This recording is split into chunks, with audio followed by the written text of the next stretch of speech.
하나님의 말씀 봅니다. 야고보서 3장 1절에서 6절의 말씀까지 우리가 교도하도록 합니다. 1절 먼저 제가 읽습니다. 내 형제들아, 너희는 선생된 우리가 더 큰 심판을 받을 줄 알고 선생이 많이 되지 말라. 우리가 다 실수가 많으니 만일 말에 실수가 없는 자라면 곧 온전한 사람이라. 능히 온 몸도 굴레 씌우리라. 우리가 말들의 입에 재갈 물리는 것은 우리에게 순종하게 하려고 그 온 몸을 제어하는 것이라. 또 배를 보라. 그렇게 크고 광풍에 밀려가는 것들을 지극히 작은 키로서 사공의 뜻대로 운행하나니 이와 같이 혀도 작은 지체로 돼 큰 것을 자랑하도다. 보라, 얼마나 작은 불이 얼마나 많은 나무를 태우는가. 혀는 곧 불이요 불의의 세계라. 혀는 우리 지체 중에서 온몸을 더럽히고 삶의 수레바퀴를 불사르나니 그 사르는 것이 지옥불에서 나느니라. 아멘. 오늘 읽었던 말씀 가운데 15절의 말씀 우리 함께 읽도록 하겠습니다. 이러한 지혜는 위로부터 내려온 것이 아니요 땅 위의 것이요 정욕의 것이요 귀신의 것이니. 아멘.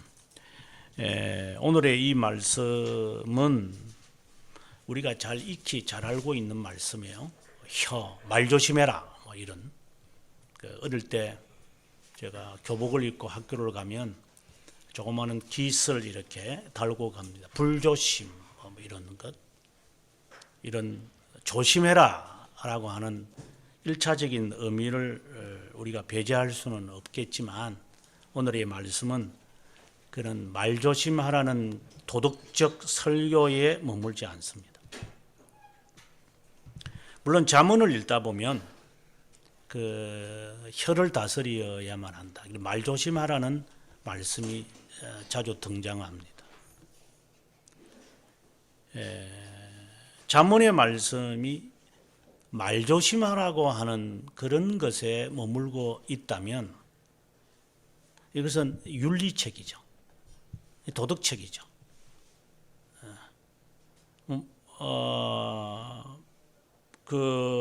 일반인들은 좋아하겠죠. 이게 도덕책이니까. 그러나 만약에 거기에 머문다면 구약에 있는 성도들이 제사를 드리면서 죄 용서받았다고 생각하는 것과 다를 바가 없고 예배를 드리는 것으로서 내 임무를 다했다라는 것과 다를 바가 없고, 만약에 부부관계에서 남편들이 아내한테 내가 월급 너한테 주잖아, 그래 내 임무 다했다라고 하는 것과 다를 바가 없는 파렴치한 인간들이죠. 네. 오늘의 말씀은 도덕 설교는 아닙니다. 말 조심하라라고 하는 것에 제한되지 않는다라는 것을 먼저 말씀드리고 싶습니다. 그래서 제가 오늘 제목에 혀의 세력은 하고 땅땅땅 제가 줄임표를 썼습니다. 본래는 이 말씀의 제목은 말의 힘이라고 하는 말씀을 정했다가 말씀을 연구하는 가운데 이거 아니다라는 것으로 결정이 되어져서 오늘 제목을 혀의 세력이라고 하는 단어로 바꾸었습니다. 오늘 이 말씀이 무엇을 우리에게 주고자 하는 것인가? 야고보 사도의 글을 읽다 보면 도덕 설교하는 것 같아요. 예를 들어서 예배드리러 왔다가 금이나 그리고 팔찌나 목걸이를 끼고 있는 사람이 있으면 여기 앉아라 라고 하지 않느냐라고 이렇게 도덕적 설교가 상당히 있고, 이 장에도 보면 영혼이 없는 몸이 죽은 것처럼 행함이 없는 믿음은 죽었다, 이렇게 이야기를 하고 있는 말씀을 보면 도덕적 설교가 줄을 이루는 것 같아요. 왜 그럴까요? 마치 도덕률을 말하는 것처럼 마치 십계명을 우리에게 연상시키는 것 같아요. 십계명 하지 마라, 하라 라고 하는 말씀을 우리에게 주는 것 같아요. 그러면 사람들은 생각하겠죠. 우리가 이런 것을 통해서 내가 말 조심 못하는 자구나. 그러니까 앞으로는 말 조심해야 되겠다. 이렇게 만약에 생각을 한다면 그 사람은 여전히 구약 시대에 살아가는 성도에 불과한 거예요. 마치 그 단단한 그 달걀 껍질을 깨지 못하고 그 안에서 그냥 살고 있는 사람과 다를 바가 없을 거예요. 오늘의 말씀은 도덕적 설교의 말씀은 한 10%라고 한다면 90%에 감추어져 있는 하나님의 뜻이 있습니다. 그것을 강구하면 우리의 삶은 오늘의 이 말씀 범주에 해당되어지는 사람으로 지속적으로 살아갈 것입니다.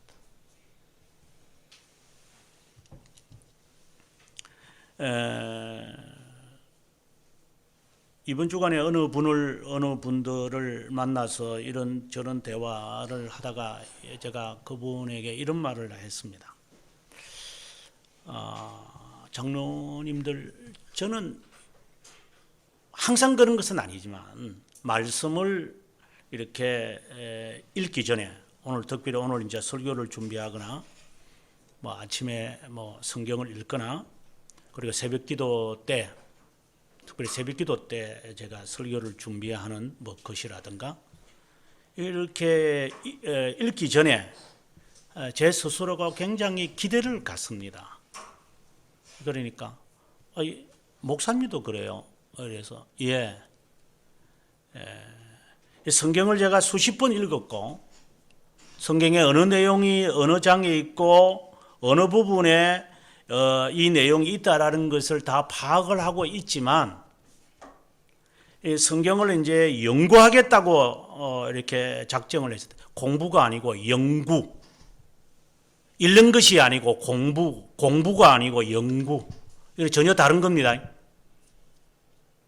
성경 읽는 것도 안 되는 사람한테 무슨 말은 못하겠지만 어쨌든 성경 읽는 것과 공부하는 것과 연구는 다른 겁니다.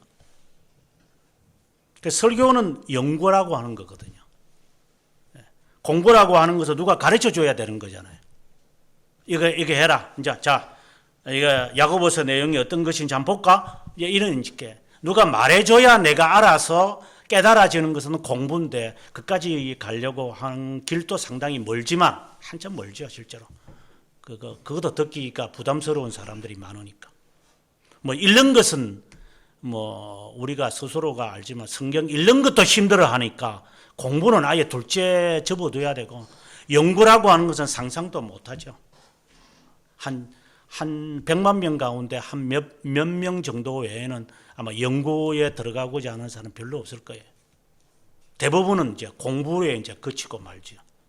필요할 때에 인터넷에서 찾거나 책을 봐가지고 이제 알고 이제 이런 거겠죠. 그런데 하나님의 이 설교를 하기 전에 이제 특별히 새벽기도도 그렇고 오늘의 이 말씀들도 그렇지만 설교를 위한 때는 이제 공부라기보다는 이제 연구에 이제 들어가니까 그 연구에 들어가기 전에 굉장히 설레임이 있어요. 설레임. 제가 책을 어떤 주제를 갖고 책을 써야 되겠다 하고 이제 책을 이제 글을 쓰려고 할 때에 갖는 그 설레임. 만약에 글이라고 하는 것을 뺀다면 누구를 만나기 전에 여러분이 누구 만나기 전에 치장을 하잖아요. 머리카락을 빤다든가 옷을 새롭게 한번 바꿔 입어볼까 이렇게 한다든가 그런 어떤 그 만남 자체도 중요하지만 만나기 전까지의 그 설레임이라는 것이 있어요. 그런 설레임. 그냥 집에서는 그냥 아무렇게나 입고 있다가 밖에 나가서 누군가에 만나야만 하는, 만나기 싫은 사람 만나는 것은 그렇게 설레이지 않지만 정말 만나야 할 사람을 만나야 할 때 오는 그 설레임. 말씀은 그 설레임이 항상 있어야 된다. 그래서 말씀을 연구하기 전에 그 설레임이 나에게는 있다. 아니 이미 다 알고 있다고 생각이 드는데 그런 게 아닙니다. 이렇게 제가 말씀을 한 적이 있습니다. 오늘 이 말씀을 이제 설교하는 사람도 그래요. 설교하는 사람도 설레임이 있어요.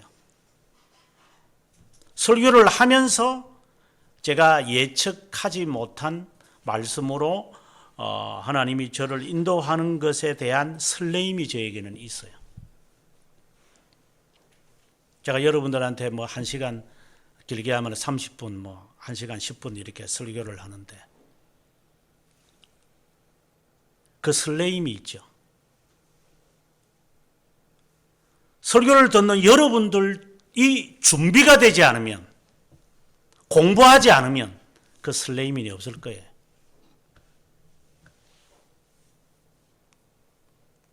예를 들어서 예배드리기 전에 슬리퍼 덜르는 거 신고 머리카락도 빨지 않고 오는 사람들, 그럼 무슨 설레임이 있겠어요? 그렇잖아요. 그러니까 하나님의 이 말씀에 대해서 공부한 사람은 이것에 대한 설레임이 나에게 있는 거예요. 그런 육체적으로 피곤하고 바쁘고 하는 건 아무 상관없어요. 그것은 그냥 하나는 핑계죠. 사람이 설레이게 되면 4시간 반짜리 영화도 볼 수 있어요. 책 한 권도 하룻밤에 다 읽을 수 있어요. 설레이면. 오늘의 이 말씀이 우리들에게 줄 때 1차적인 것은 혀에 대한 이야기죠. 말 조심하라라고 하는 거예요. 그 뜻을 우리가 먼저 한번 살피고 난 다음에 90% 이상이 되어지는 하나님의 이 말씀의 뜻이 뭔지를 나중에 살피도록 하겠습니다. 먼저 오늘의 이 말씀을 보면 1절에 내 형제들아 이런 말씀을 해요. 여기서 형제들아 라고 하는 이 말씀을 보니 선택된 자를 말하는 것 같아요. 아무나 두고 형제라 하겠어요? 그래서 오늘의 이 말씀은 오늘의 말씀만이 아니라 성경 자체가 항상 타겟이죠. 그것은 선택된 자, 자기가 선택된 자라고 생각하는 사람에게 향하여 있는 거예요. 제가 봉직했던 그 학교, 우리 학교가 이제 그 신학대학이잖아요. 그 신학대학에 이렇게 총칙에 보면 홍익 인간이 뭐 어떻고 저떻고 이래 돼 있어요. 무슨 신학교의 아이들을 양육하는데 홍익 인간이 뭐 어쩌고 저쩌고 당군이 뭐 가르쳐준 홍익. 그것은 세상 학교에서는 홍익 인간인지 모르겠지만 신학대학의 학생의 그 총칙 위에 홍익 인간의 이념을 이루고 있다 이 소리만 하고 있었던 때가 있었어요. 지금은 지워버렸습니다만 하나님의 말씀은 홍익 인간을 주로 하는 것이 아닙니다. 형제들에게 하는 말입니다. 신학교는 하나님의 종이 되고자 하는 자를 양육하는 것이고 교회는 하나님의 백성들을 훈련시키는 훈련소입니다. 하나님의 자녀가 아닌 자가 교회 다닐 수가 없습니다. 못 다닙니다. 그래서 내 형제들아 라고 말할 때는 하나님의 선택된 자를 지금 전제하고 그 사람들에게 하는 말이기 때문에 우리들에게도 해당되어지는 것이죠. 그 다음에 이어서 하는 말이 너희는 선생된 우리가 라고 하니 이거는 번역이 잘못됐죠. 성생된, 그러니까 과거가 현재 분사적인 개념이 아니라 현생이 되고자 하는 우리가, 남을 가르치고자 하는, 사람들은 조금 배우면 가르치고 싶어 하거든요.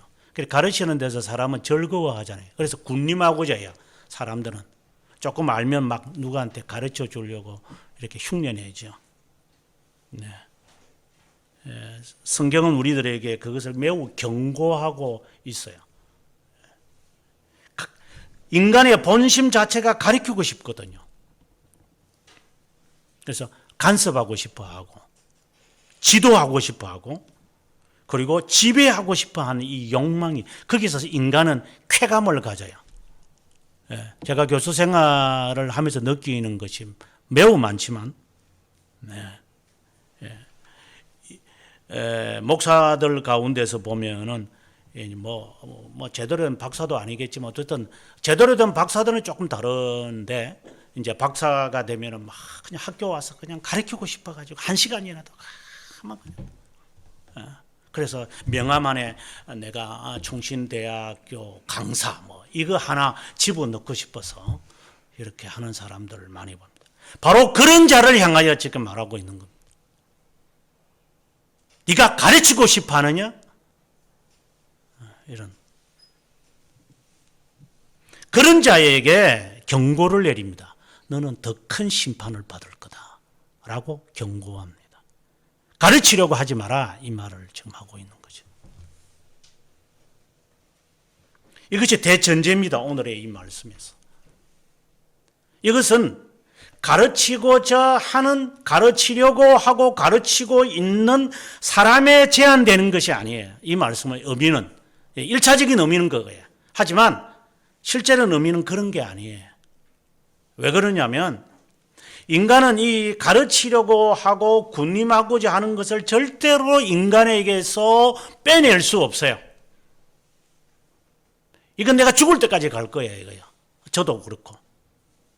그러니까 빼낼 수도 없고 없어지지도 않는 이 욕망이라는 것이 있어요. 내가 죽을 때까지 지고 가야 하는 이 무거운 짐이 있어요. 이 짐 자체가 있다요. 뭐 나이가 든다고 해서 뭐 성격이 뭐 온순해진다고요? 그거는 거짓말입니다. 그거. 예. 사람은 절대 변하지 않는 그 DNA가 있습니다. 예. 나이가 들면 더해집니다. 이게 강자 세함이 더 강해집니다. 이게 아주 못된 게 이게 더 드러납니다. 이게 어릴 때는 그래도 수정할 수 있는 기회라도 있지만 나이가 들면은 수정하고자 하는 마음까지도 없습니다. 정말 이거 위험한 사건입니다. 근데 바로 그걸 말합니다. 그래서 단순히 가르치고자 하는 이것은 이제 제외될 수 없는 것처럼 인간이 하나님의 나라 갈 때까지 안고 가야 할 자기의 근데 나에게만 머물면 괜찮은데 이 못된 게라는 것은 성격을 말하는데 자녀에게서 내 모습을 보고 있기 때문에 이게 더 사람을 힘들게 만들어요. 내가 게으른 것만은 괜찮아요. 내가 게을러서만 내가 뭐 실수했고 내가 뭐 이런 괜찮은데 자녀가 그대로 플러스 마이너스 절대값으로 하고 있을 때 이걸 어떻게 해야 돼요? 그래서 야고보가 경고 내리는 겁니다. 네 눈에 있는 들보 보라고. 남의 눈에 있는 네 눈에 있는 티 보라고. 남의 눈에 있는 들보 보려고 하지 말고 판단하지 마. 네 판단하는 판단으로 네가 그대로 받을 거니까. 이건 경고입니다. 주님이 우리에게 하시는 것. 그래서 나에게만 머무르면 괜찮은데 이것은 자자손손으로 계속 내려갈 거잖아요. 이게요. 이거는 정말 사람 미치는 겁니다. 이제 이거는 뭐 갓난아기 때는 안 그럴 것 같죠. 이게 자라면 그렇게 되게 돼 있어요. 뭐 여기 뭐 하연이나 뭐 산이나 안 그럴 것 같아요. 부모들의 그 성격 그대로 단어까지 사용할 겁니다. 차라리 나에게 멈추면 괜찮아요. 차라리 나하고 그만두면 그냥 내하고 같이 가자. 그냥 내하고 같이 그냥 물귀신 되자 이러면 괜찮은데 이게 살아서 운동력이 있단 말이야. 이걸 어떻게 해야 될 거예요. 이게요. 이거 그것을 가르쳐서 선생 되지 마라 이렇게 말을 하고자 하는 거예요. 그래서 1차적으로 보면은 우리들에게 도덕의 설교를 말씀하는 것 같지만 빨리 이제 여러분들이 이제 직감하는 사람들은 뭐가 또 다른 것이 있구나라는 것을 쉽게 느낄 거예요. 그러고 난 다음에 이제 구체적으로 들어가면서 2절에 우리가 다 우리라고 하는 이야기를 합니다. 이게 야고보도 자기를 포함시키는 것 같아요. 우리가 실수가 참 많다. 그런데 말에 실수가 없는 자라면, 선생이라는 직업 자체가 말하는 직업이다 보니까 말이라고 하는 것을 끄집어낸 것 같아요. 그래서 말에 실수가 없는 자라면 온전한 자인데 그렇지 못할 것 같아 라는 것을 전제하고 있어요. 그런데 우리끼리 너는 말 뭐 어떠고 어떻게 말, 이게 정말 아무 의미가 없는 것 같아요. 저는 수천 명을 가르쳐 봤지만 정말 이렇게 말로 가르치잖아요. 말로. 사람은 안 변합니다. 사람은 안 변합니다. 지금 제가 설교도 말을 하고 있잖아요. 이것도 말이잖아요. 오늘 제가 새벽기도하면서 그런 말을 했지만 성령께서 우리의 지성을 조명시키지 않으면 제가 하는 이 말은 시끄러운 잡소리에 불과할 것이고, 성령이 여러분에게 마음의 문을 열지 않으면 여러분은 심판을 받을 것이고, 나는 순전하게 선포하는데 듣는 사람이 굴절될 마음으로 받으면 여러분이 심판을 받을 거니까. 오늘 말씀이 그것을 우리에게 경고하고 있는 거예요.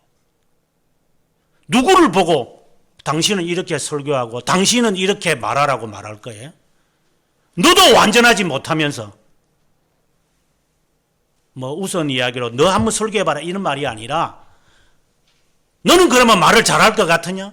너 말해가지고 사람들이 알아들을 것 같으냐? 그런데 누구를 보고 지금 비판하고, 누구를 보고 네가 지금 말을 비판하고 그 사람을 향하여 선언을 할 것인가, 이 말이죠.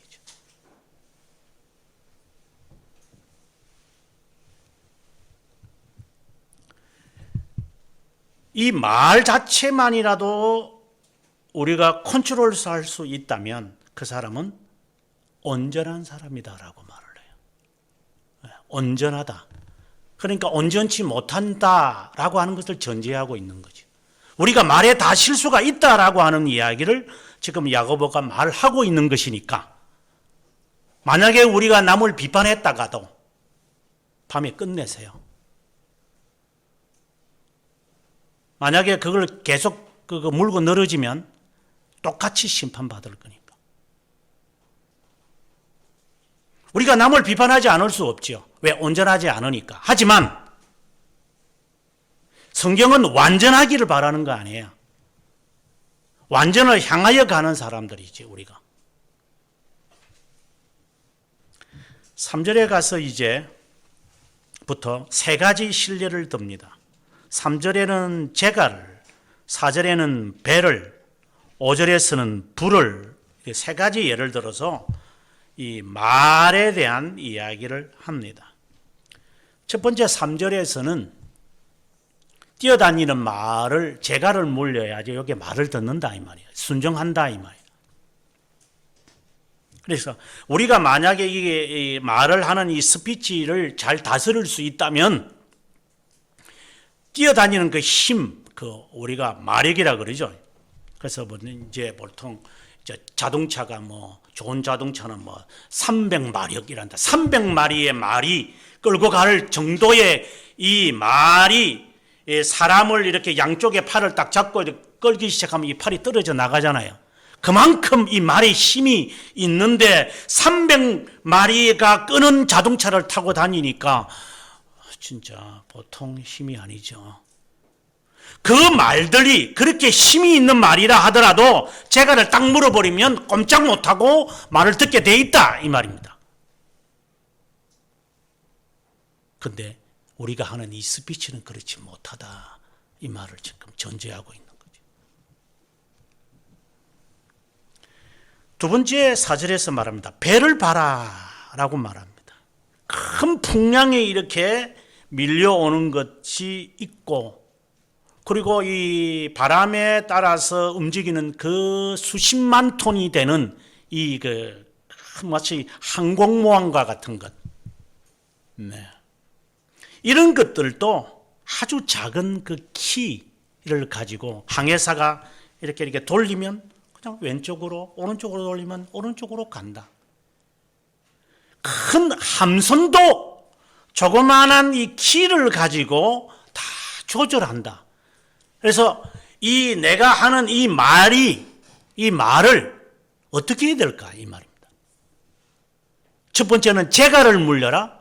두 번째는 키를 가지고 이걸 조절할 수 있어라. 이 말을 하고 있는 거예요. 그래서 이 말 자체가 이 큰 함선을 움직이는 것처럼 말을 지배할 수 있다면 내 인생 자체를 바꿀 수 있을 것이다. 이 말을 지금 전제하고 있는 거예요. 세 번째의 5절에서 하는 말이 이제는 불이라고 그래요. 아주 작은 불꽃. 우리 복음성가도 있죠. 작은 불꽃 하나가 큰 불을 일으키듯이 이러는데 그 작은 불이 큰 불을 일으킨다. 그리고 많은 나무를 태운다.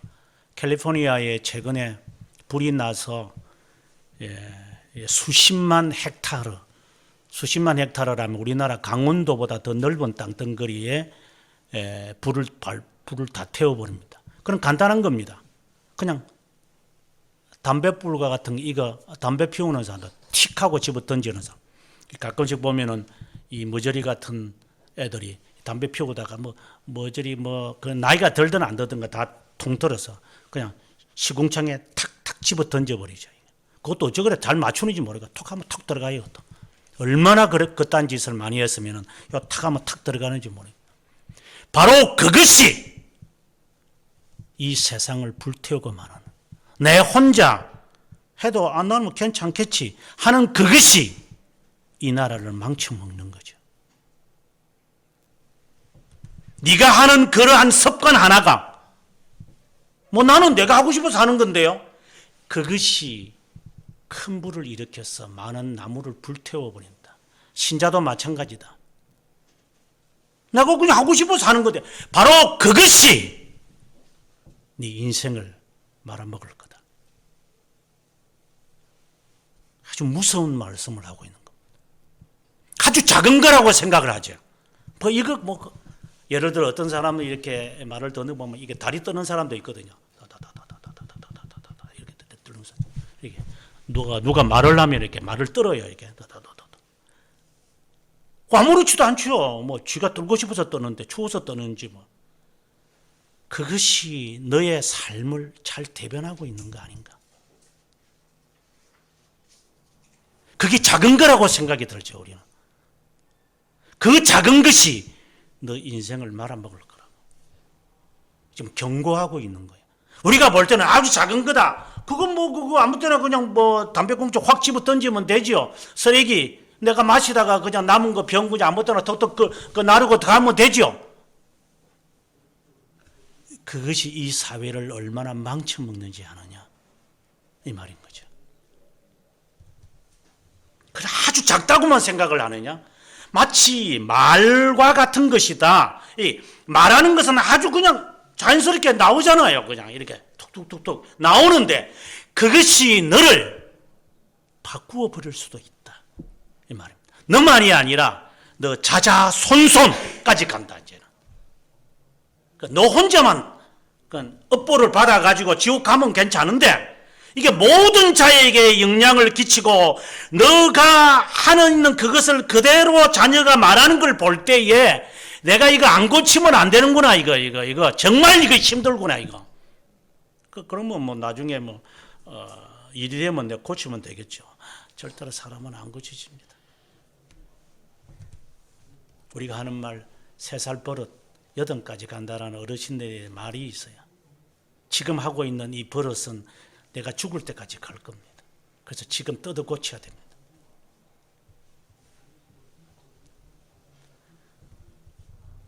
좀 부끄러운 이야기지만 저희 딸이 3학년 때인가 4학년, 2학년 때 이제 미국을 가고, 1학년 때 미국을 왔고, 그 전에 이제 유치원 때는 영국에 있었는데, 제가 왜 딸을 이야기하고 아들을 가끔씩 말하느냐면 저는 제 어릴 때를 제가 기억 못해요. 제가 어떻게 장난을 쳤고 무엇을 좋아했고 저는 모르고 제 기억이 잘 안 나니까 지금 기억나는 사람도 없을 거예요. 가끔씩 뭐 한 장면 기억나지. 근데 내 자녀를 보면서 내 과거가 어땠는지를 나는 어느 정도 예상을 하죠. 그래서 가끔씩 보면은 여러분 부모님들이 그러잖아요. 네 어릴 때하고 똑같다. 그 이제 이런 말을 해요. 어떻게 그래 똑같아. 하는 행동이나 인상이나 똑같아. 그거 하는 거. 아, 내가 어릴 때 요렇게 내가 자랐겠구나. 라는 것을 우리는 예상할 수 있죠. 그래서 자녀를 보면서 내 어린 모습을 우리는 연상해 가는 거예요. 그래서 이제 우리 딸이 이제 자라가는 모습, 딸이 이제 영어를 배워가는 모습, 딸이 이제 이렇게 그 미국화 되어가는 모습, 이것을 저는 매우 신중하게 바라봤죠. 자라서 초등학교, 그리고 중학교, 그리고 고등학교, 이제 대학교, 대학원, 그리고 이제 결혼, 이 모든 것을 보면서 내가 나를 바라보지 못한 부분을 이제 딸이나 아들을 통하여 내가 보니 한편으로는 마음이 참 섭섭하지요. 내 모습을 내가 보니 그것이 안 좋은 거잖아요. 이제 나이 든 사람들이 사진 찍기 싫어하는 이유가 뭔데요? 자기가 생각할 때는 젊을 때 모습밖에 생각이 안 드는데 나이 든 내 모습이 참 싫거든요. 그래서 나이 드신 할머니들이 사진 안 찍어. 제가 어릴 때 분목사 시절에 권사님들하고 사진 찍자면 찍지 마. 그래 또 여러분 사진 찍으라면 찍지 말라는 사람도 있어요. 완전히 자기 착각에 빠지는 사람이죠. 자기는 항상 예쁘고 잘생긴 줄을 알아요. 지금은 오늘의 모습을 받아들이지 않고 찍지 마세요라니까요. 그래서 아이고 저 사람 아직 철이 덜 들은갑다. 왜 오늘의 모습을 인정하지 못하는 것인가? 그래서 여러분 열심히 사진 찍으세요. 그리고 카카오톡에 엉뚱한 거 자꾸 집어넣지 말고 자기 모습 그냥 하세요. 좋든 안 좋든 자기를 받아들이세요. 무슨 자녀 사진 올려놓고 뭐 자녀 사진 보려고 그러면 이름도 바꿔버려. 그러면 라은성으로 하지 말고 그냥 라 사무엘이라 하던 거. 그러면 뭘 그런 대리만족을 하는지 모르겠어요. 못생겨든 잘생겨든 나는 나예요. 나라는 존재예요. 내가 나를 싫어하면 누가 나를 사랑해요? 뭐 강아지를 올려놓고 또 강아지 보고 싶어요? 뭐 당신이 강아지입니까? 네? 이런 식으로 아직도 철이 덜 드는 사람, 자기 모습을 인정할 수 있고 자기 모습을 바꾸어 갈 수 있는 사람, 여전히 제자리에 있는 사람 되지 말고.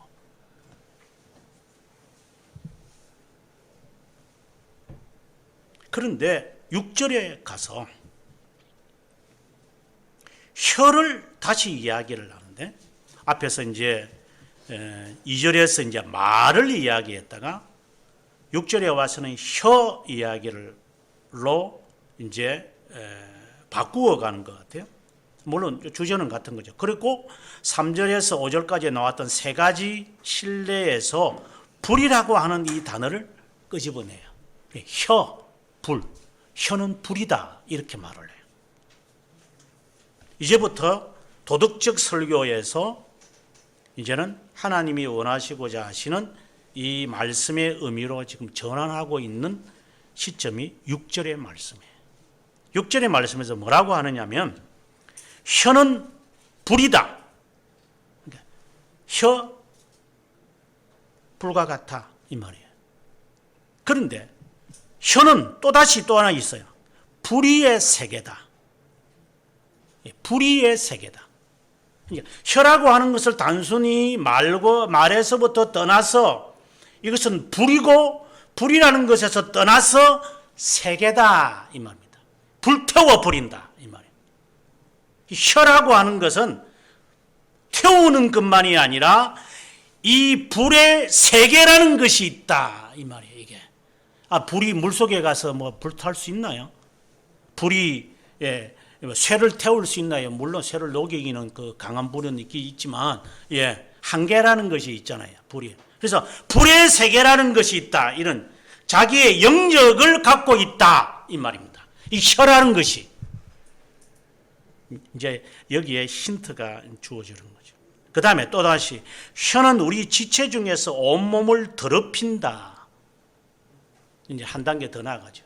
불이다. 불의 영역이라는 것이 있다. 이 불이 우리의 이 몸에서 온몸을 더럽힌다. 혀가 몸을 더럽힌다는 말이 잘 이해가 안 되죠. 그렇다면 혀는 단순히 우리가 말하는 이 스피치를 말하는 것이 아니라 또 다른 어떠한 것을 연상을 해서 이것이 몸을 더럽힌다라고 말을 했으니 몸을 더럽히는 것이 뭐냐를 생각해야 되죠. 계속해서 삶의 수레바퀴를 불사른다. 여기서 삶의 수레바퀴라는 것이 아주 철학적 용어가 나왔는데 너무 멋있는 것 같아요. 그 1장 12절의 말씀을 1장 12절의 말씀이 아니라 오늘의 말씀에도 제가 여기 있는데 디모데전서 1장 7절의 말씀에 보면 상당히 흥미있는 것이 있는데 율법의 선생이 되려 하나 자기가 말하는 것이나 자기가 확정하는 것도 깨닫지 못한다. 이 말은 자기가 확정하지 못한다. 그리고 오늘에 우리가 읽는 이 야고보서 1장 23절의 말씀을 보시면 뭐라고 되어 있냐면 누구든지 말씀을 듣고 행하지 아니하면 그는 거울로 말씀을 듣고 행하지 아니하면 거울로 자기 생긴 얼굴을 보는 사람과 같아. 이건 1차적인 모습이 뭐냐면 이 그 청동 거울이기 때문에 청동 거울은 이거 얼굴들이 이렇게 이상하게 나오잖아요. 그래서 마치 말씀을 들었는데 행하지 않는 사람은 청동 거울로 자기 얼굴이 이게 이그러져 있는 모습을 보는 것과 같아 이 말이죠. 그러니까 자기를 모른다 이 말인 거죠. 말씀을 듣고 행하지 아니하는 사람은 자기 자신을 모른다는 사람이다 이 말입니다. 우리가 실천을 하지 않는 사람은 자기 자신을 모르는 거예요.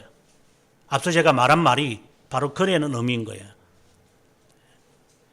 자기의 모습을 인정하지 않는 사람, 자기 나이를 인정하지 않는 사람, 쉽게 말한다면 자기 지위나 자기 형편을 인정하지 않는 사람, 자기가 좋았을 때만 막 연상을 해가지고 찾아가려고 하는 사람, 자기를 모르는 사람이라 이 말이에요.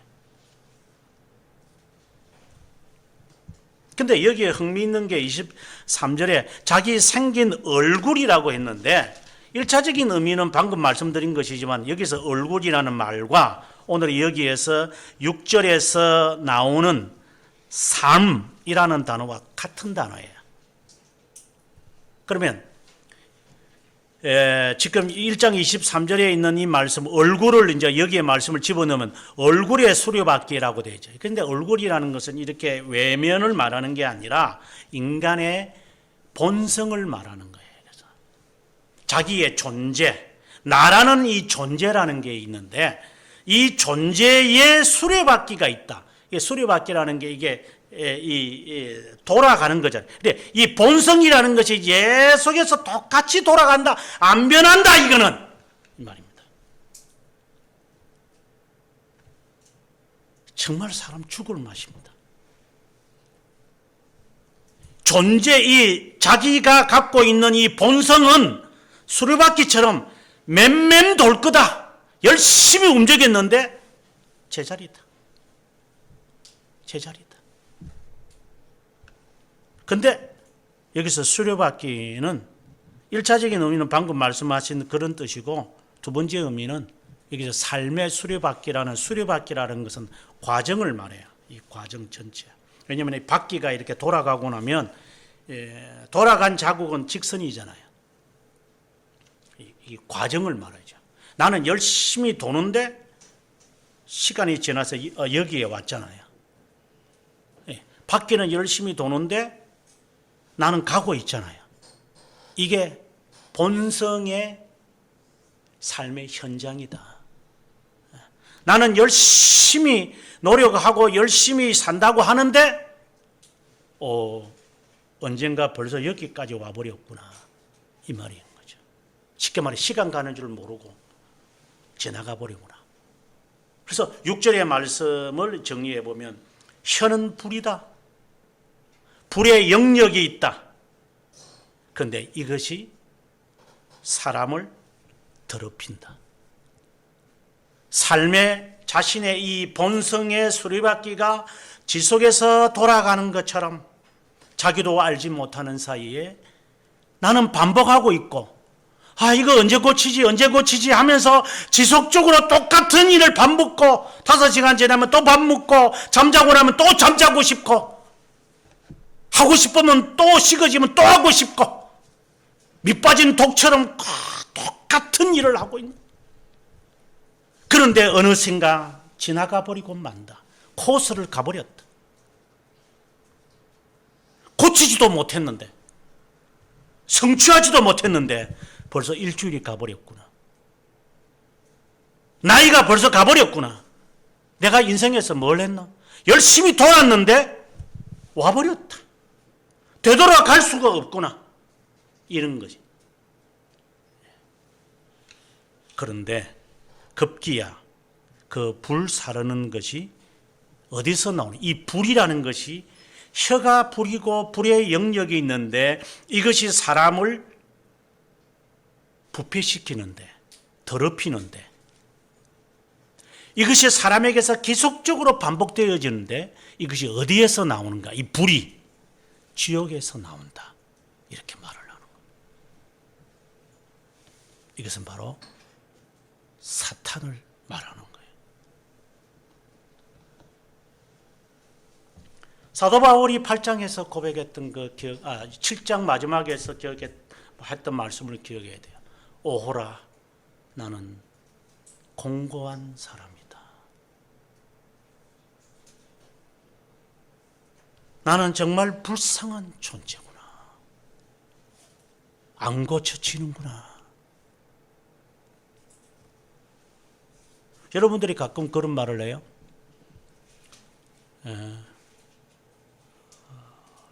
제가 이제 부산 말을 쓰니까 여러분들이 저보고 하는 말이에요.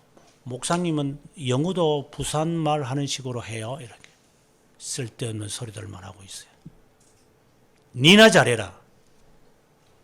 어떤 사람들 보고 목사님은 뭐 쌀을 발음 못 하시죠. 그래서 니나 발음 잘해라. 이런 말을 가끔씩 이렇게 저한테 내뱉는 사람들이 있는데, 당신이나 잘하십시오.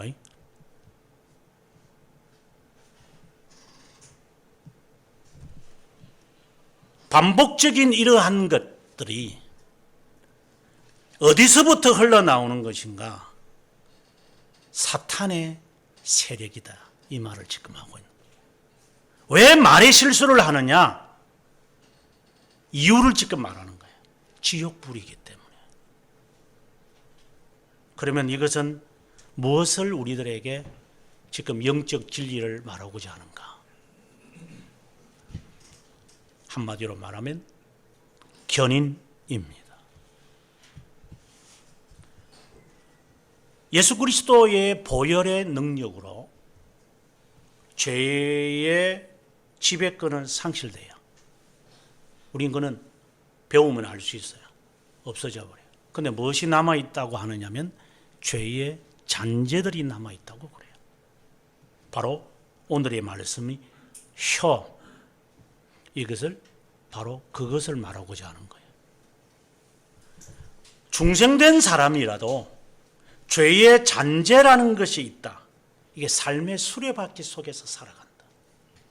근데 누구를 보고 당신은 완전하지 못하다, 나는 완전하다 이렇게 말하겠느냐 이 말입니다. 그래서 나중에 7절부터 13절에 가서는 한 우물에서 찬물과 든물과 단물과 쓴물이 나올 수 없는데 너는 한 이물에서 찬송을 하며 한 이물에서는 저주를 하지 않느냐. 누가 누구를 보고 네가 지금 쓴물이다 단물이라고 말하느냐 이 말입니다. 너도 못하면서 너도 불완전하면서 누구를 향하여서 단물이다 쓴물이다 이렇게 말을 함부로 하려고 하느냐 이 말인 거예요. 사람들은 그렇게 말하죠. 나는 이 점에 관해서는 괜찮아요. 그래서 당신이 선생이 되고자 하는 자다. 지금 사도 야고보가 우리들에게 경고하고 있는 거죠. 나는 그 점에 관해서는 나는 괜찮아요. 그래서 너는 선생이 되고자 하는 자가 아니냐. 그래서 더 큰 심판을 받을 거다. 이 말입니다. 사탄의 지배에서 우리는 벗어났어요. 실제로. 하지만 죄의 잔재가 있어요. 저는 교리 주석을 쓰면서 왜 하나님이 우리들에게 완전함을 주시지 않고 죄의 잔재를 그대로 내버려 두시는가? 이는 실수하도록 하시는가? 왜 우리를 더럽히는 이 불을 그대로 주셨는가? 돌토레이터에서도 그런 말을 하고 저교리 문답에서도 그런 말을 하는데 견인에 대한 이야기에서 꼭 이 말이 공통적으로 나타납니다. 겸손하게 하려고. 그래서 오늘 본문에도 보면 겸손이라는 단어가 13절부터 18절에 나타납니다. 너희를 겸손하게 하려고. 그럼 하나님께서 우리들의 죄의 잔재를 허락하고 있으시는 것은 우리를 겸손하게 하게 하시는군요. 이렇게 정리가 돼요. 그렇다면 하나님의 자녀는 당연히 겸손하겠죠. 하나님의 자녀는 자기의 지체와 싸우는 사람이겠죠.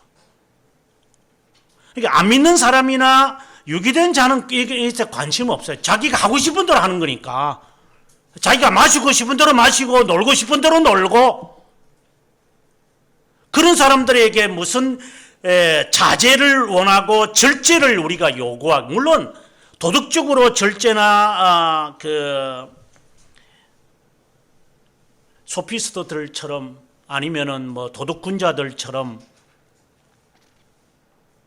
아니면 스토아 학파들처럼 이제 자기 자제를 하는 사람들이 있어요. 뭐 꼭 교회를 안 다니는 사람들을 또 보면 도덕적으로 아주 바르게 살려고 하는 사람들이 간혹 있죠. 간혹. 근데 하나님의 자녀라고 하면 나는 뭐 교회를 다니는 사람 안 다니는 사람 저는 그게 중요한 것은 아니죠. 그럼 먼지만 피우는 자들이 많으니까. 하나님을 믿는 사람이라면 적어도 자기의 지체와 싸워야 한다 이 말입니다. 재갈을 먹이는 것처럼. 그렇게 하지 않는 사람은 형제가 아니라 오늘 말씀을 본다면 우리가 아니고 그는 버려진 사람이다. 지옥불에서 따라가는 사람이다. 사탄의 조종을 받는 사람이다 이 말인 거죠. 만약에 지금 우리가 내 자신에게 있는 이 죄의 지체들과 싸우려고 하지 않는다. 아주 대표적인 게 제가 게으름이라 했잖아요. 자기가 게으르다라고 하는 것과 싸우려고 하지 않는다 이거? 저는 그 사람이 중생되었다고 보질 않습니다. 로만 가톨릭에서 수도원에서 죽음에 이르는 7가지 죄를 그들이 말하죠. 치명적인 죄 7가지. 그 중에서 가장 첫 번째가 그들이 말하는 사치예요. 사치. 허영, 사치. 가장 우두머리예요. 인간은 사치하고 싶어 한다. 허영을 부린다 이 말이에요. 이것은 단순히 뭐 외모에 옷을 뭐 화려하게 입고 이걸 말하려고자 하는 것이 아니라 내면적인 것이 더 많아요. 그 프랑스에 가보면은 부유한 사람들은 아주 가난하게 작은 차를 타고 다녀요. 여러분 프랑스를 가보면 다 느끼는 거예요. 유럽 자체가 그래요. 뭐 잉글랜드도 그렇고 가보면 이렇게 다 작은 차들을 타고 다녀요. 우리처럼 이렇게 뭐 차만 타면은 그냥 거대한 차, 항공모함과 같은 대형 차를 추구하는 게 아니라 그 사람들은 아예 덩치는 우리보다 훨씬 큰 애들이 이 천장에 머리가 되지만 이 쭈그려 앉아가지고 운전을 이렇게 하면서도 그 애들은 작은 차를 원해요. 왜 그럴까요? 왜 우리 민족은 일본 애들과 달라요? 일본 애들은 기본적으로 작은 차를 타려고 그래요. 근데 우리는 왜 그렇죠? 우리는 기본적으로 큰 차를 타요. SUV. 우리나라는 SUV가 필요 없는 차거든요. 우리나라 자체가. 뭐 산 올라가는 것도 아니고 그냥 이게 다 아스팔트 달리면서 뭘 그렇게 SUV가 필요해. 짐도 싣고 다니는 것도 아니고. 근데 우리는 그런 허영과 사치가 우리 몸에 배어 있어요, 실제로. 이것이 잘못된 것이라는 사실을 모르죠, 우리가요.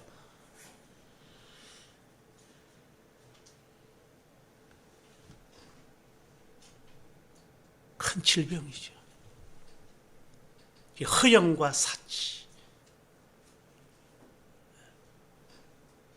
또 뭐 7가지를 다 말씀드릴 수 없지만 굳이 또 한다면 간통과 간음,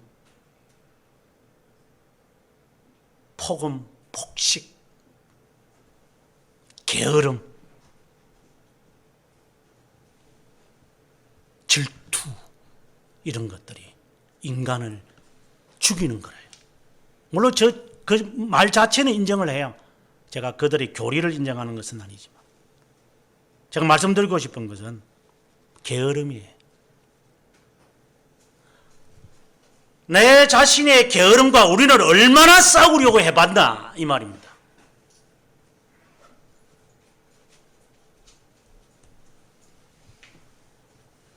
중정된 사람 같으면 그것과 싸우겠죠. 내가 육체가 원하는 대로 한다? 그건 싸우는 거 아니잖아요. 내가 먹고 싶으니까 나는 먹는다? 그건 싸우는 거 아니잖아요.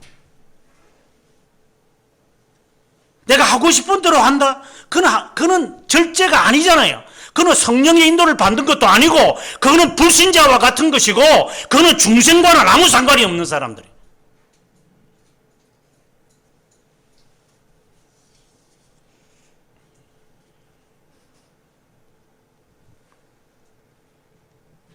뒷부분에 가서 2가지 지혜를 말하는데 하늘에서 내려온 지혜가 있고 땅의 지혜가 있는 것이 있다. 땅의 지혜라고 하는 것은 정욕의 것이다 하고 15절에 말해요. 지가 원하는 대로 하는 것은 세상의 지혜다 이 말입니다.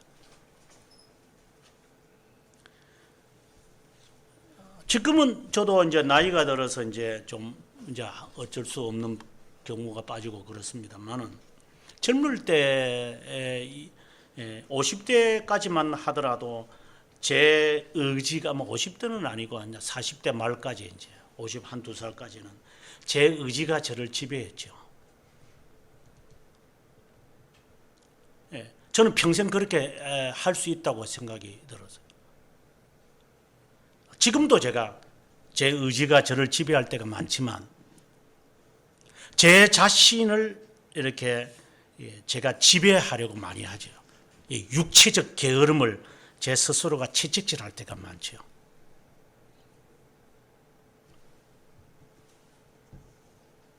지금은 제 의지와는 상관없이 이렇게 사람이 이렇게 나른할 때가 있어서 제 스스로가 굉장히 제 스스로에게 제가 비난할 때가 많지만 젊은 사람들이 10대, 20대, 30대, 40대까지 가는 사람들이 자기 자신을 학대하거나 자기 자신을 모멸치게 이렇게 지배하지 못하는 사람이라면 그 사람이 자기와 싸우는 사람일까요?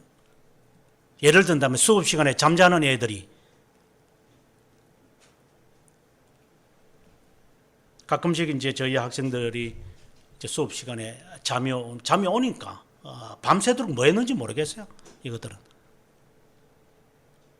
밤새도록 뭘 할지도 하다가 아침 9시에 수업 들으려면 잠이 오고 하품 쫙쫙 하고 그냥 이런 애들이 거의 대부분이니까 뭐 100명이면 100명이 거의 다 그런 것 같아요. 뭐 한두 명 빼고는 뭐 아니겠지만 그럼 그런 애들이 수업에 참석을 하면 저도 힘드니까 잠을 깨려고 이제 밖에 뒤에 가서 서서 수업을 이렇게 계속 서서 듣는 애들, 적어도 그 정도는 되어야죠. 자기의 육체를 책임을 질 줄 알아야죠. 적어도 만약에 내가 수업 시간에 잠이 오면은 연필을 꺼가지고 자기의 허벅지를 확 찔러가지고 그냥 연필 심이 그냥 내 살에 박힐 정도로 할 정도는 되어야지 인간이. 그 정도의 자기와의 싸움이 없이 오너라 이제 오는구나 고맙다. 그게 무슨 자기와 싸우는 사람입니까? 아니면 자기 뺨을 때리든가 그냥. 암기를 해야 되는데 암기가 안 되면은 자기 머리를 확 집어 뜯어가지고 그냥 삭발을 해버리든가 그냥. 제가 언젠가 어떤 애가 자꾸 우리 여기 교회, 지금은 안 나오는 청년애지만 이게 이제 20대가 되니까 머리카락에 이제 힘이 있으니까 막 머리카락 계속 이만 머리카락만 맞아 앉아가지고 이렇게 수업 시간에 오후 예배 때죠. 머리 동겨매라. 머리카락이 만지고 뭘 이게 만지고 손대 만지지 이게. 그저 이걸 만지고 그냥 이걸 앞으로 제꼈다가 제끼면 또 올라갈 거 또 제끼고 만질 게 없어. 그거 따위만 만지고 있으면 차라리 머리를 오후 예배 때는 그냥 묶어버려라. 그냥 안 만지도록 해라 했더만 바로 그 다음날 바로 묶고 있더구만. 아주 작은 거지만 나를 성가시게 하는 것이 있으면 그것을 잘라낼 수 있을 정도의 사람이 되어야 되지 않나.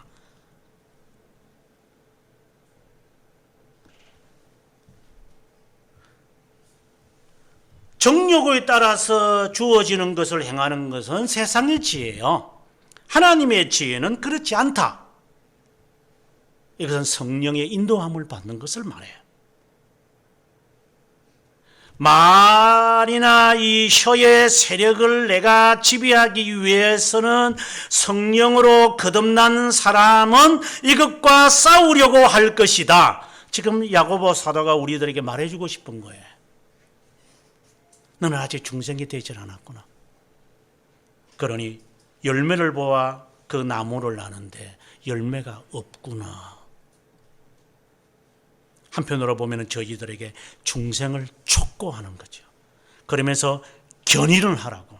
내 몸에 도사리고 있는 이 허약한 이것을 쳐서 복종시켜서 겸손하게 만들어 하나님의 말씀에 굴복할 수 있기를 바랍니다.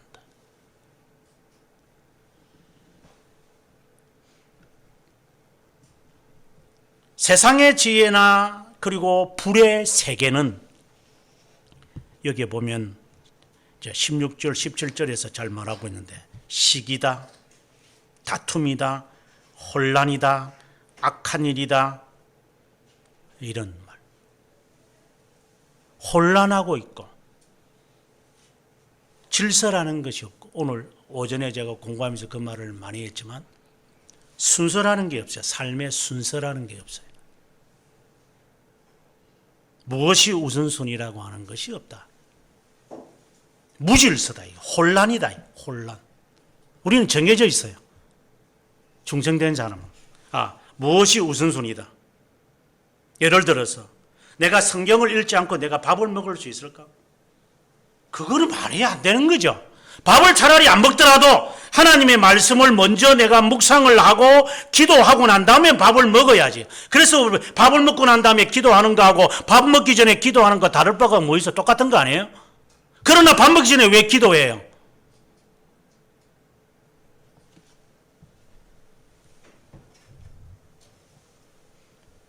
뒤에 한다고 해서 하나님이 잘 들으시고 그 전에 한다고 해서 잘 들으시겠어요?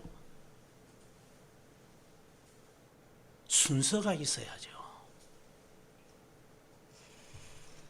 밥을 먹는 이유가 있고 밥을 내가 취해야 해야 될 목적이 있는 것이기 때문에 하나님께 먼저 기도하고 하나님의 말씀을 먼저 묵상하고 그 다음에 내가 먹고 마시겠다는 거잖아요.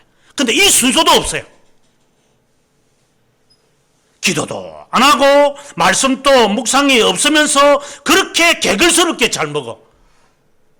그것이 어떻게 형제라고 할 수 있으며 우리라고 할 수 있으며 그 사람이 견인하고 있다고 말할 수 있어요. 아무렇게나 살아가 무질서인데. 그래서 여기에서 15절에서 하는 말이, 16절에서 하는 말이 혼란한 것이다. 시기가 있고 질투가 있고 규모가 없고 균형이 없고, 그거 균형이 잡히질 않으면 균형 잡으려고 노력하지도 않는 것. 이게 불의 세계다. 삶의 수레바퀴다. 아무런 성과도 없으면서.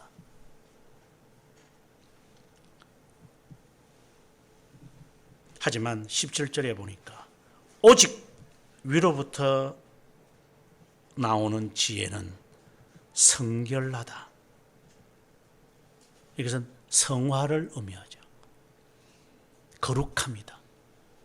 거룩한 자로서 하나님 앞에서 견인을 통해 이 성화를 이루어 간다. 불완전한 성화가 아니라 완전한 성화를 하나님이 우리들에게 허락하셨는데, 하나님이 뭐 성화라고 하는 말을 좀 빼고 거룩함이라고, 하나님이 우리를 거룩하다고 명하셨는데, 그 대교리 문답 73문에 보면은 첫 문장이 창세전에 하나님은 우리를 거룩하다고 하셨다라고 되어 있어요. 이는 창세전에 이루어진 거예요. 우리가 뭐 성화되어 간다. 지난주에도 제가 아주 역설적으로 제가 꾸중했지만 성화되어져 가질 않아요. 분명코 성화된 것을 하나님은 이미 창세전에 이미 선언하셨어요. 우리는 그것을 우리의 삶에서 이루어가는 것이에요. 이루어가는 거예요. 근데 성화된 자인 선택된 자가 성결, 여기서는 성결이라고 번역했습니다만은 성화되어 가거나 거룩함의 그러한 단계에 있지 않는다면 그 사람은 선택된 자가 아닌 거죠. 화평하고 관용하고 양순하고 긍휼하고 선한 열매, 이거는 성령의 9가지 열매를 지금 말하고 있는 거예요. 자기와의 싸움이죠. 그래서 육체의 소욕과 성령의 소욕이라고 하는 것으로 갈라디아서에서는 말씀하는데, 여기서는 위로부터 나오는 지혜와 그리고 땅 위에서 나오는 지혜를 대결하고 있는 것으로 우리들에게 설명합니다. 마지막 18절에 가서 화평케 하는 자는 의의 열매를 거둔다. 구원을 말해요. 그래서 화평이라는 것은 그 견인 속에 있는 자가 갖는 평화를 말해요. 평화. 그것을 갖는 자가 결국은 구원을 받을 것이다. 오늘의 말씀의 시작은 말 조심해라 로 시작을 합니다. 말 조심을 못할 거니까. 그렇다면 말 조심을 못할 것 같으면 말 조심을 하기 위해서 재갈을 물려라. 하늘로부터 오는 지혜로, 성령의 은혜로 이 입을 재갈 먹여라.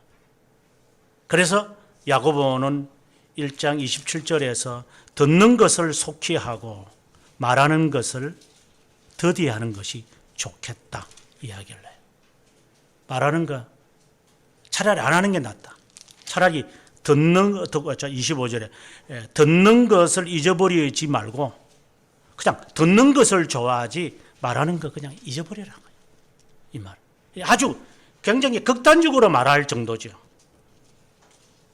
그러니까 이것은 우리가 지배하지 못한다. 평생 말조심하면서 살아가야 할 거다. 다른 말로 견인해야 할 거다. 견인하지 못하는 것은 당신의 중생을 생각해봐라. 또 다른 말로 한다면 당신이 지옥 갈 자일 거다. 이 말입니다. 농담으로 여기지 마세요. 삶의 수레바퀴는 굴러갑니다. 어느 시점에 이르러서 내가 뭐하고 살았나? 계속 계속 돌다가 아무런 의미 없이 여기에 도달했네. 결국 이제는 나를 위하여 예배해 놓은 것 하나도 없네. 걱정이 되죠. 이제. 오늘의 말씀은 저희들에게 말 조심해라. 완전하지 못할 것 같으면 의의 열매를 맺기 위해서 싸워라. 이것은 지옥불이기 때문에 자기가 절제, 자제, 자기 부인이 없다면 지옥불의 영향으로 자기를 더럽게 할 뿐인 것이다. 우리들에게 경고하고 있는 것이죠. 하지만 하나님의 중생된 자는 거룩할 것이다. 그리고 여기에 17절에 나오는 대로 이런 열매들, 선한 열매가 가득할 것이다. 긍휼을. 그래서 긍휼이 여기 있기 때문에 긍휼을 받을 것이고, 내가 화평케 했기 때문에 하나님의 아들이라 일컬음을 받을 것이요, 내가 애통을 했기 때문에 내가 위로를 받을 것이고, 내가 온유한 마음을 가졌기에 하나님으로부터 기업을 받을 것이다. 그렇지 않는 사람은 혼란과 악한 일만 반복하면서 마치 악의 수레바퀴처럼 살아갈 것이다. 오늘 말씀은 저희들에게 싸워라를 말합니다.